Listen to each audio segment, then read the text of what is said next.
What's up, everybody? How y'all doing? We're gonna do a little Bible study. Well, I don't know. I can't say it. I'm gonna share some word with you. One day, as Jesus was standing by the lake of Gethsemane, with the people crowded around him, listening to the word of God, he saw at the water's edge, two boats left by the fishermen, who were washing their nets. He got into one of the boats, the one belonging to Simon, and asked him to put out a little from the shore. Then he sat down and taught the people from the boat. When he had finished speaking, he said to Simon, "Put out into the deep water and let down your nets for a catch." What's up, fam? Simon answered, "Master, we've worked hard all night and haven't caught anything, but because you say so, I will let down the nets." When they had done so, they caught such a large number of fish that their nets began to break. So they signaled their partners in the other boats to come and help them, and then came and filled both boats. So filled they began to sink. When Simon Peter saw this, he fell at Jesus' knees and said, "Go away from me, Lord, I am a sinful man." For he and all his companions were astonished at the catch of fish they had taken. And so were James and John, the sons of Zebedee, Simon's partners. Then Jesus said to Simon, "Don't be afraid. From now on you will catch men." So they pulled their boats up on shore, left everything, and followed Jesus. And followed him. Okay. That's a whole lot I read. But there are just certain little passages of this I wanna look at. I'm gonna put some thoughts to you. Now, this is one of the days that Jesus was teaching, and he ran across these fishermen. The wonderful thing about this entire incident, what's up, my brother? What's up? Is that after Jesus had finished feeding the people, he came to those that didn't even know. They didn't even know that their lives were about to change. And see, this is the thing that a lot of us are never taught or told or shown about God. God will take a day that you consider the everyday day, that there's nothing different about this day. I've went out, I've toiled, I've done my job, and I didn't get much accomplished. In fact, it was a pretty bad day because they didn't catch anything. So they thought. I want y'all to watch with me now. But as Simon said, and he explained, he said, "Lord, I've already been out and I have done this all night long, and nothing came of it." And see, the conversation could have ended right then and there. And see, sometimes you will hear ministers and preachers preach this, and they'll want to put something in there where he was explaining his situation. Don't be embarrassed to tell God your situation. Even though he knows your situation, sometimes when you hear what your situation is and you speak it out of your mouth, it changes the entire complexity of what's going on or what's about to happen. And another thing I love to see here, and I want you to pay attention, even though he had been toiling all night long, and I'll say it like this, even though you went to work and your whole day was terrible, and you got up the next morning, you didn't want to go to work, but you heard God say, "Get yourself ready, for today is going to be a different day for you." And you like, "Man, I've been working this, I've been at this situation has been going on for so long. I have become used to it being this way. So I'm just used to it.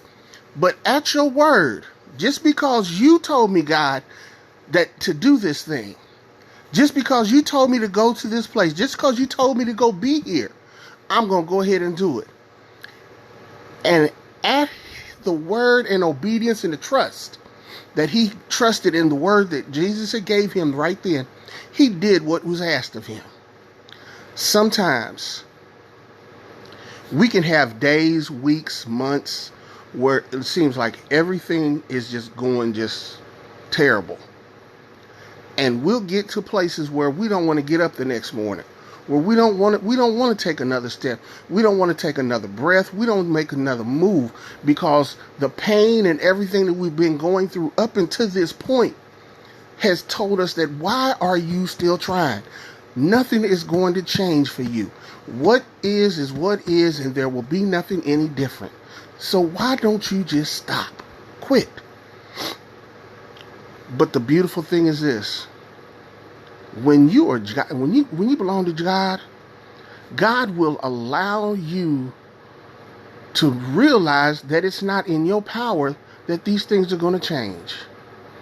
But He'll give you a word, something simple. In this case, it was throw out your net. For somebody else, it could be just wake up one more day. Just take one more step, take one more breath. I got you. These things that you've been going through, they are but a light affliction. That means they're not going to last forever. And I can be a little I'm going to be personable, so you can say, how are you saying all of this? I have been struggling with my weight for almost 10 years now. And it has gone up and down and up and down and up and down and up and down and up and down. And I'm tired. But I keep trying. I keep going. When He tells me to do something different, I do it. For a while, my blood sugars were running 200s and 300s. And then he told me, he said, stop. No more red meat. No more just start off with some fish and vegetables. And then add a little fruit, and he's worked me through this.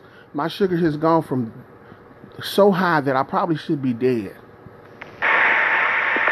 to now they're running in the 80s and 90s, which is where they're supposed to be. And it only took a month for my body to adjust. And thank you, God, for it. Now, on top of that, I've had pain all through my body to where it's hard for me to get up and move and walk, but I still get up and move and walk. And now I'm at a place where it doesn't hurt like it used to hurt. But that was just because at His word, He said, change this thing here. Do this one other thing here. God is telling you to do some things in your life. What He's telling you is between you and Him. I have no idea what it is. But find yourself going back to His instructions and following them and trusting Him. There's a reason for it. There's a purpose for it. And the purpose is for your good. I'm telling you this. And it says, after they caught the fish and the nets were breaking and they called their partners out and all of the, and all these things were coming about. Here's the wonderful thing.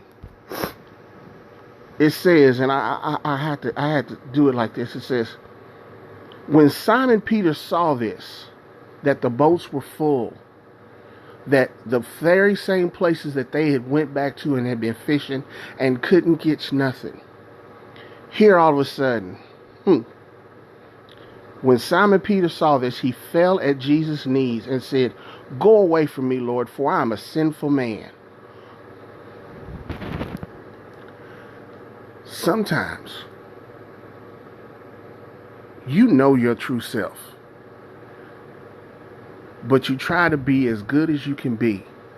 But then when God steps into your life and He moves in such a way that you know, because of the things that you've done, I do not deserve this. There is no reason, there is no logic whatsoever for Him to have done this for me. Yeah, it is. He knows you're sinful. But your sin does not define who you are. It will sometimes be used. Your sinful nature will be used to put you in bondage, to keep you from trusting God in some of the the strangest ways you could think of. Because here, they got a blessing. They got a bountiful blessing. Some people would just look at the blessing and they would not think anything else. But he came to himself so quickly. He said, please go away from me because I'm not worthy of this. I do not deserve this because I know that I have not done right.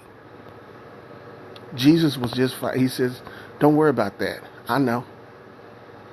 But what you used to do and what you used to be and where you used to go, those things are not going to be a part of who you are about to become, because your latter days and what you used to do, that was molding you for where I'm about to take you. See, sometimes you got to get dirty to know that you're dirty. And you got to know the difference between your dirt and God's clean. Because if we go by what man has told us about dirty and clean, we'll be dirty all the time. And here's the wonderful thing.